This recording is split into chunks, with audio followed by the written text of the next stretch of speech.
Hello friends, Tom Downey here for Chat Sports. NBA free agency coming up quickly here, so let's take a look at another player who could hit the open market, and if he does, will draw plenty of interest this offseason. Let's focus in on Klay Thompson, that's why I said if, because Golden State the heavy favorite here. Frankly, if Golden State doesn't max Klay Thompson, well, I don't know what they're doing. He is the perfect secondary superstar to a guy like Curry or any number of other big players out there in the NBA. Now, if the Warriors don't max Klay Thompson, this might come as a surprise to you. There's going to be a ridiculous amount of interest in him. He shoots the ball incredibly well from three. He can score on his own, and he plays fantastic defense. I mean, look at the numbers over the past 4 years. They've been incredibly consistent. About 21, maybe 20, 22 points per game, almost exactly a little over 3.5 rebounds, 3.8 for almost all of those years, and over 2 assists per game. I mean, Klay Thompson brings everything you want in today's NBA. He's a fantastic shooter. When he gets hot, he gets incredibly hot and just goes off, and he plays great defense. So I think the answer to this next question is an obvious yes. Klay Thompson is worth a max contract. Now, if you disagree with this question, type in, but also let me know why, because I will be honest, I've not heard from anyone who thinks Klay Thompson is not worth a max contract. So let me know if Klay is worth a max. I think it's a no-brainer. Now again, one big caveat here is the Warriors not maxing him, because the reports are as long as Klay gets offered a max contract, he'll stay.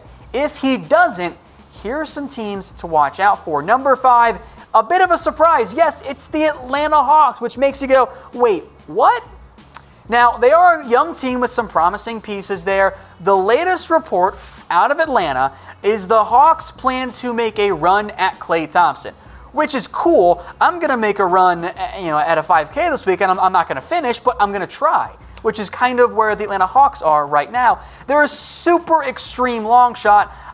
You love the effort, A for effort there, but Atlanta's not going to end up with Klay Thompson here. Now, if they somehow did, that actually be a pretty fun unit. I mean, Trae Young, the Hawks keep piping up as their own Steph Curry, along with Klay Thompson there. That's a pretty damn good 1-2 punch, although maybe a little young still for Trae Young. Prince is a fine player. They could bring back Devin, who is going to be a free agent. John Collins, a promising young big man. Kevin Huerter off the bench. Kent Bazemore and his inflated contract there. It's a promising group. A team that would probably make the playoffs in the Eastern Conference despite being so bad last year. Of course, again, Hawks not going to end up with Klay Thompson. Number 4, another long shot here. That is the Dallas Mavericks. And first off, I would love to see this happen because you have Luka, you have Kristaps Porzingis, and the Mavs have the money to make a run at a third star. And in terms of building out the ideal roster to pair with Luka and Kristaps, I mean, if you don't want to include like Kevin Durant or Kawhi Leonard, I can't think of a better option than Klay Thompson, someone who does not need to dominate the ball in his hands. Now, they are still unlikely, but imagine Luka and Klay and Kristaps all together, 3 20-point scorers, and you figure out the rest, Maybe you put Jalen Brunson in as the point guard just to pass the ball, more or less. You have Courtney Lee, Tim Hardaway, Justin Jackson, Maxi Kebler on the bench. You can find other options there for the Dallas Mavericks in terms of just filling out the rest of your roster. It's a fun unit.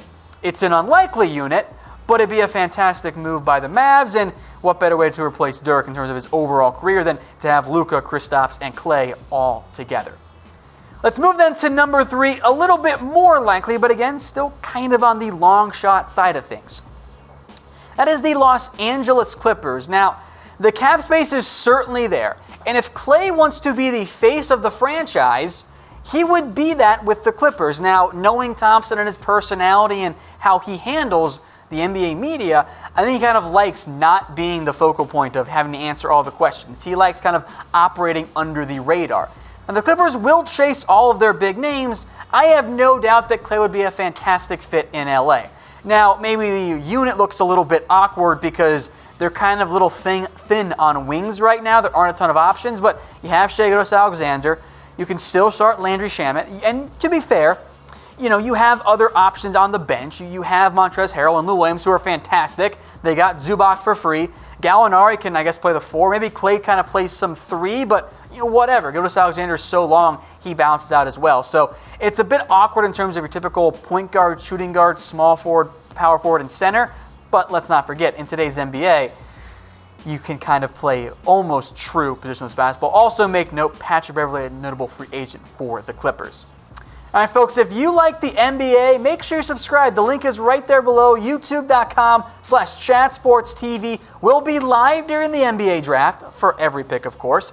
We'll have all kinds of live free agency coverage here on Chat Sports. So if you're a Clippers fan, a Mavs fan, a Celtics fan, just a general NBA fan, whatever, make sure you're subscribed, youtube.com/chatsportstv.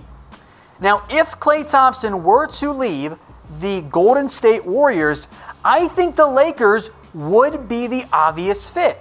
It's obviously, of course, the family connection there for Klay.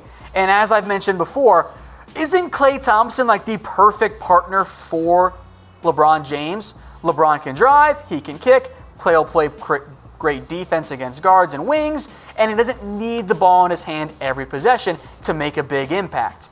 Biggest issue for the Lakers, at least in terms of this offseason, they're kind of in disarray right now. They're going through a regime change in terms of coaches and the front office. There's been some issues with the younger players being mentioned in trade talks for Anthony Davis.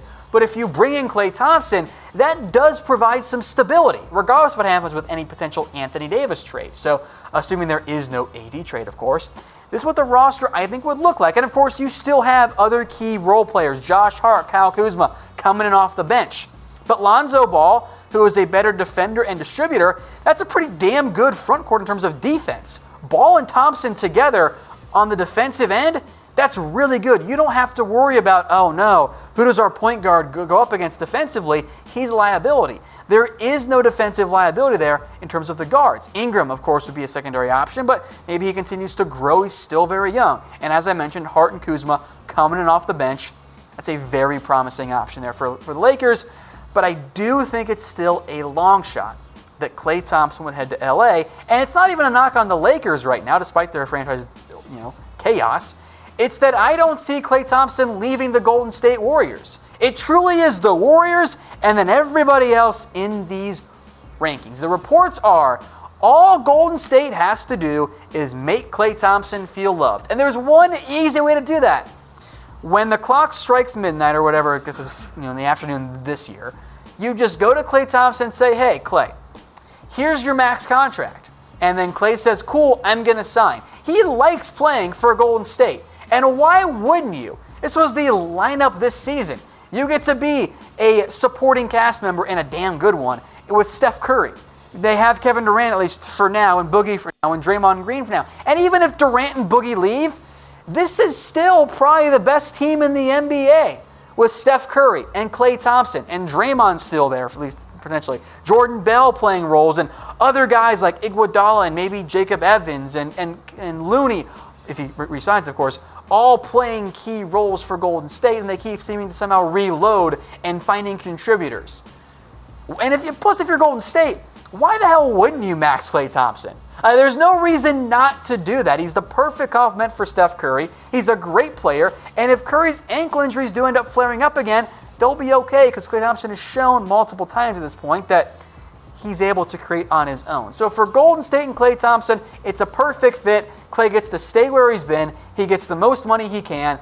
I don't see why he would leave unless Golden State shoots themselves in the foot or does something weird and goes to somebody else, which I don't think they would, and they say, Klay, we're not going to offer you a max contract because they can't pay anybody else right now. They're pretty much maxed out, would only save their owner money. So for Golden State and Klay Thompson, this one to me is a no-brainer. We'll recap my top 5 here for you as well. Again, Golden State and then kind of everybody else the rest of the way down here. The LA Lakers, the Clippers. I'd love to see him on the Mavs. That still feels like a long shot though. Sorry, Mavs fans. And the Hawks there at number 5.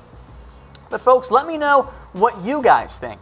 What team do you think will sign Klay Thompson this NBA free agency? For me, again, I think it's the Golden State Warriors. I don't see a team pulling him away unless Golden State messes this up. All Golden State needs to do is say, Klay, here's your max contract. Let's get into it. But if you feel differently, let me know which team in the comments section.